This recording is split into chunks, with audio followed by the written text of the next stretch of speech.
मध्य प्रदेश में नगरीय निकाय चुनाव को लेकर कांग्रेस और भाजपा नेताओं के बीच जुबानी जंग तेज हो गई है। इसी कड़ी में प्रदेश के चिकित्सा शिक्षा मंत्री विश्वास सारंग का कहना है कि कांग्रेस अपना विश्वास खो चुकी है, जिसके चलते नगरीय निकाय चुनाव में भी कांग्रेस की लुटिया डूबना तय है। वहीं मंत्री विश्वास सारंग का कहना है कि पूर्व प्रधानमंत्री स्वर्गीय अटल बिहारी वाजपेयी की जयंती 25 दिसंबर को प्रदेश में सुशासन दिवस के रूप में मनाई जाएगी। नंबर 13 में बोलने की आज़ादी जो है छीनती हुई जा रही है।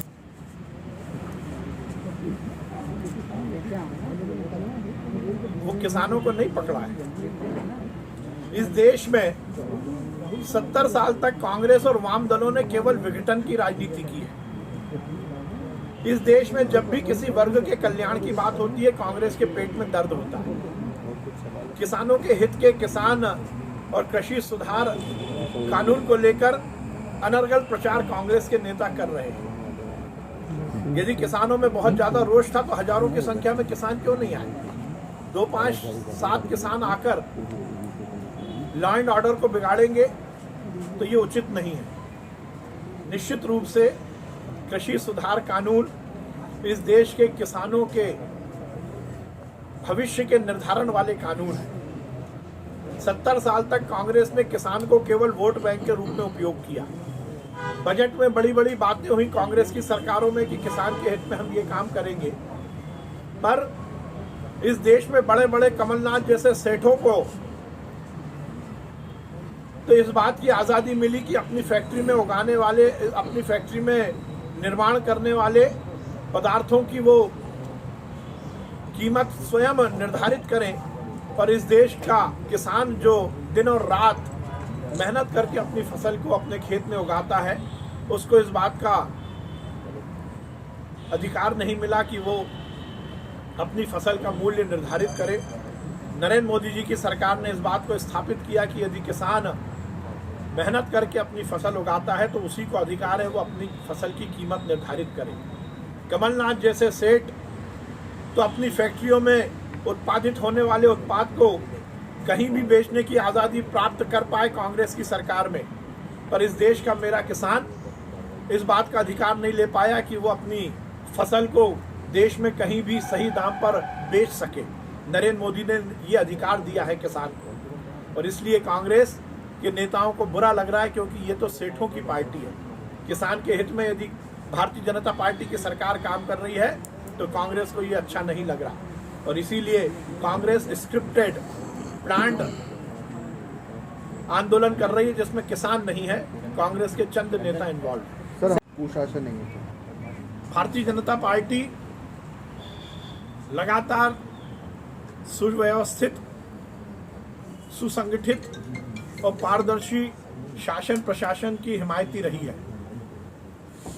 पंडित अटल बिहारी वाजपेयी जी ने इस देश में सरकार चलाते हुए इस बात को स्थापित किया कि इस देश की सरकार शासन को सुशासन में तब्दील करेगी, और उसी का परिणाम निकला कि उससे पहले की कांग्रेस की सरकारें जो नहीं कर पाई, अटल जी की सरकार ने किया, और उसी परंपरा को इस देश में हर भारतीय जनता पार्टी की सरकार ने निर्वहन किया है। इस देश के यशस्वी प्रधानमंत्री नरेंद्र मोदी जी के नेतृत्व में केंद्र की सरकार ने लगातार सुशासन स्थापित किया है, और उसी तरह मध्य प्रदेश में भी शिवराज सिंह चौहान जी की सरकार ने सुशासन स्थापित किया है। इसीलिए हमें उदाहरण देखने को मिलते हैं। सिटीजन चार्टर को लेकर मुख्यमंत्री हेल्पलाइन, सीएम हेल्पलाइन की जो अवधारणा मध्य प्रदेश में स्थापित हुई, वो सुशासन के सबसे बड़ा उदाहरण है। कोई भी व्यक्ति किसी भी वक्त सीधे मुख्यमंत्री जी को शिकायत कर सकता है, और एक टाइम लिमिट में, एक समय सीमा में उसका निराकरण होता है, उसको उस बात का जवाब दिया जाता है। इतनी जवाबदेही वाली सरकार, इतनी पारदर्शी सरकार शायद और इससे पहले देखने को नहीं मिली। अटल बिहारी वाजपेयी जी हमारे ऐसे नेता हैं जिन्होंने सुशासन का पाठ हमें पढ़ाया, और उस सुशासन को हम और आगे बढ़ा रहे हैं। कांग्रेस के नेताओं को इस बात का हक नहीं है कि वो इस तरह की बातें करें, क्योंकि 15 महीने में कमलनाथ जी की सरकार में हमने देखा कुशासन का कीर्तिमान कमलनाथ जी ने स्थापित किए, और उसी का परिणाम निकला कि मध्य प्रदेश की जनता शर्मसार हुई जब मुख्यमंत्री निवास से जुड़े हुए, कमलनाथ जी से जुड़े हुए उनके ओएसडी के यहाँ आयकर के छापे पड़े, और उन आयकर के छापों में ये बात स्थापित हुई कि मध्य प्रदेश की गरीब जनता का पैसा 10 जनपद सोनिया जी, राहुल जी और प्रियंका जी के ऊपर खर्च हुआ।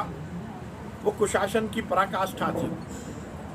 सुशासन हम स्थापित करते हैं और कांग्रेस की सरकार में लगातार कुशासन ही रहा है। सबसे बड़ी बात तो यह है कि पीसी शर्मा जी किस कैपेसिटी में मांग कर रहे हैं, ये पहले स्थापित हो जाए। वैसे तो ये अभी दूर की बात है, इस पर मैं बहुत टिप्पणी नहीं करना चाहता, पर उपाध्यक्ष पद की परंपरा को कांग्रेस ने तोड़ा। कमलनाथ जी की सरकार के समय जिस तरह से विपक्ष को उन्होंने उपाध्यक्ष का पद नहीं दिया, तो परंपरा तो उनने तोड़ी है, हमने कोई परंपरा नहीं तोड़ी। हमारी 15 साल तक सरकार रही, हमने कांग्रेस के विधायक राजेंद्र सिंह जी को उपाध्यक्ष बनाया।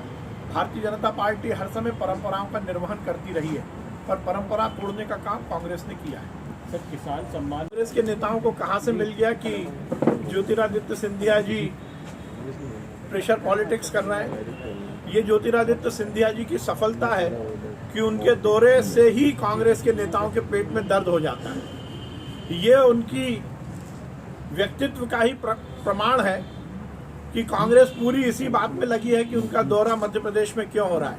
वो हमारे नेता हैं, वो मध्य प्रदेश के हमारे गौरव हैं, और शिवराज सिंह चौहान जी से मिलने वो कभी भी आ सकते हैं।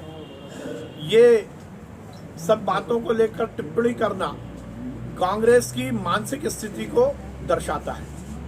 देखिए, एक कहावत है हमारे यहाँ कि जो दिया बुझने वाला होता है वो और तेजी से जलने लगता है। ये कांग्रेस की छटपटाहट अब नगर सरकार से भी उनकी लुटिया डूबने की कहानी को प्रदर्शित कर रही है।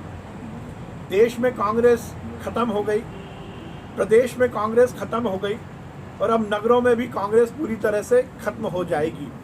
इसीलिए कांग्रेस के नेता केवल दलाली करने के लिए और अपने दावेदारी को नगर निगम के चुनाव में प्रदर्शित कर चंदा वसूलने के लिए इस तरह से अपनी एक्टिविटी को दिखा रहे हैं, अपनी सक्रियता को दिखा रहे हैं। आप देखेंगे कि हर एक कांग्रेस का वो नेता जो पार्षद के टिकट के लिए दावेदारी कर रहा है, वो चंदा वसूलता फिर रहा है, और ये केवल और केवल उनकी भ्रष्टाचार की कहानी को ही दर्शाता है।